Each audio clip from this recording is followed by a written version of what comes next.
નમસ્કાર ખેડૂત મિત્રો, હું છું forum Savaliya, MSc agriculture from Junagadh agricultural university. આજે આપણે વાત કરીશું કે ઉનાળુ તલનું વાવેતર ક્યારે કરવું જોઈએ અને એમાં સારામાં સારી વેરાયટી કઈ છે.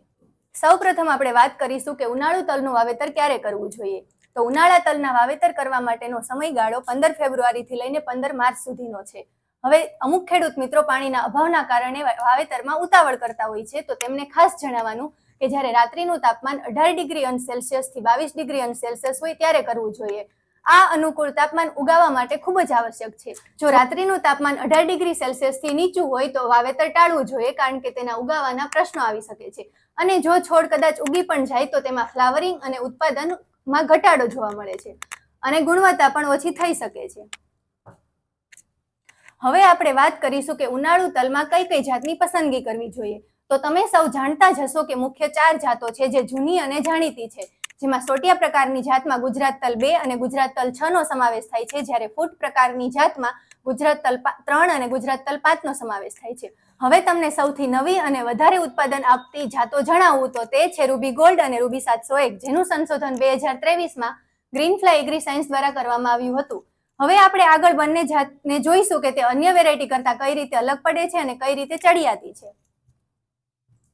સૌપ્રથમ આપણે વાત કરીશું રૂબી ગોલ્ડ. તો સોટિયા પ્રકારમાં સૌથી વધારે ઉત્પાદન આપતી જાત છે રૂબી ગોલ્ડ, જેનું સંશોધન 2023માં થયેલું હતું. હવે જો ગમે તે વેરાયટીની આપણે વાત કરીએ તો તેમાં સૌથી જરૂરી છે ઉત્પાદન ક્ષમતા. તો રૂબી ગોલ્ડની મહત્તમ ઉત્પાદન ક્ષમતા 18 થી 21 મણ છે, જ્યારે સરેરાશ ઉત્પાદન ક્ષમતા 10 થી 12 મણ છે. જો રૂબી ગોલ્ડને અન્ય વેરાયટીની બાજુમાં વાવવામાં આવે તો સરખામણીમાં તે 25 થી 30% જેટલું વધારે ઉત્પાદન આપી શકે છે. અને કેપ્સ્યુલ એટલે કે બેઢાના લક્ષણોની વાત કરીએ તો ચોગઠ અને છગઠમાં બેઢા લાગે છે, બેઢાની બેઠક ટૂંકી કાતરીએ જોવા મળે છે, બેઢાની સંખ્યા અન્ય વેરાયટી કરતા વધારે અને બેઢાની સાઇઝ અન્ય વેરાયટી કરતા મોટી હોય છે. છોડના લક્ષણોની વાત કરીએ તો સોટિયા પ્રકારનો છોડ જોવા મળે છે અને જો બે છોડ વચ્ચે વધારે અંતર રાખવામાં આવે તો 1 થી 2 ફૂટ પડી શકે છે.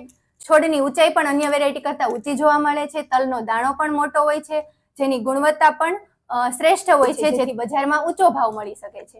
આ બધી વિશેષતાઓને કારણે રૂબી ગોલ્ડ અન્ય વેરાયટીઓ કરતા સોટિયા પ્રકારની જાતમાં સૌથી વધુ ઉત્પાદન આપતી જાત છે. હવે આપણે વાત કરીશું રૂબી 701. પેટા ડાળી ધરાવતા છોડ એટલે કે ફૂટ પ્રકારના છોડમાં સૌથી વધુ ઉત્પાદન આપતી જાત છે, જેનું સંશોધન 2023માં થયેલું હતું. મહત્તમ ઉત્પાદન ક્ષમતા 19 થી 21 મણ અને સરેરાશ ઉત્પાદન ક્ષમતા 10 થી 12 મણ છે. હવે ગુજરાત તલ 3 અને ગુજરાત તલ 5 ની ઉત્પાદન ક્ષમતા તો તમે જાણતા જ હશો. તો સરખામણીમાં ગુજરાત તલ 3 કરતા 20 થી 25% અને ગુજરાત તલ 5 કરતા 10 થી 20% જેટલું વધારે ઉત્પાદન મળે છે. કેપ્સ્યુલ એટલે કે બેઢાના લક્ષણો જોઈએ તો બેઢાની બેઠક ટૂંકી કાતરીએ લાગે છે અને ગુજરાત તલ 3 અને ગુજરાત તલ 5 કરતા બેઢાની સંખ્યા પણ વધારે જોવા મળે છે. વધારે માહિતી મેળવવા માટે સ્ક્રીન પર આપેલ નંબર પર હમણાં જ સંપર્ક કરો.